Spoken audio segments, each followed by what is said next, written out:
окупанти збирають ще. Nous devons aider le continent to africain. live with us the European dream. Good friend of Taiwan. Europe Matin. Votre revue de presse internationale à 6h51 sur Europe 1, eh bien c'est le parfait moment pour aller au pays du soleil levant avec Bernard Delattre, notre correspondant au Japon. Bonjour Bernard. Bonjour. À la une de la presse japonaise aujourd'hui. Les Jeux Olympiques de Tokyo l'an dernier, car une demi-douzaine de chefs d'entreprise japonaises sont désormais sous les verrous, accusés d'avoir versé des centaines de millions de yens de pots de vin à un membre du comité organisateur de ces Jeux, qui ensuite a fait en sorte que leur société soit désignée comme sponsor de l'événement. Toute la presse est sous le choc. Pour le quotidien financier Nikkei, les JO de Tokyo resteront dans l'histoire olympique comme les Jeux de la corruption. Le journal nationaliste Sankei somme ceux qui ont sali à jamais l'image de ces Jeux de s'excuser publiquement auprès des milliers d'athlètes qui, il y a un an, ont tout donné. Les quotidiens de gauche Asahi et Mainichi fustigent la dérive mercantile du business olympique. Selon eux, c'est cela le terreau de tous ces circuits d'argent sale. Et ils jugent que dans ces conditions, le Japon n'a d'autre choix que de suspendre sa candidature à l'organisation des Jeux d'hiver de 2030. Nous partons maintenant en Algérie avec vous, Nour Chahine. Les gros titres des journaux chez vous ce matin. Eh bien, en Algérie, la presse revient sur l'hécatombe qui se poursuit sur les routes. C'est d'ailleurs le titre de TSA. Le site d'information indique que ces dernières 72 heures ont été particulièrement meurtrières.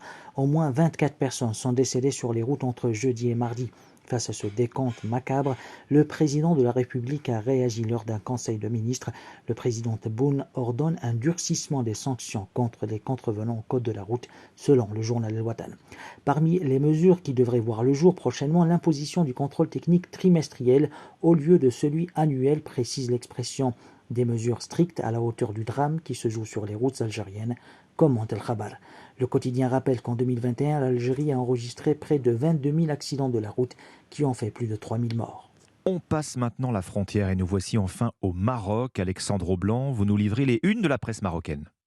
Ce qui fait la une ici, c'est une affaire dont se serait bien passé Rabat et Tel Aviv alors que les deux capitales ont renoué officiellement leurs relations en 2020. Elle concerne le chef du bureau de liaison de l'État hébreu au Maroc qui fait office d'ambassadeur. Le journal L'Opinion explique que les autorités israéliennes le soupçonnent de harcèlement sexuel sur des femmes locales, de dissimulation de cadeaux et de népotisme. Des accusations toutes rejetées par l'intéressé. Un média en ligne proche du palais, le 360, parle à ce propos d'un véritable scandale, tandis que Maroc Hebdo se félicite que le diplomate ne soit plus en fonction. Il a depuis été rappelé à Tel Aviv. Pas encore de réaction officielle au Maroc, mais les critiques fusent sur les réseaux sociaux, souligne le magazine Tel Quel.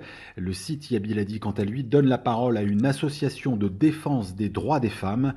Troublée par le silence des autorités marocaines, elle exhorte Rabat à ouvrir urgemment une enquête. Merci Alexandre Blanc, merci à tous nos correspondants. 6h54, très bon début de journée à toutes et à tous.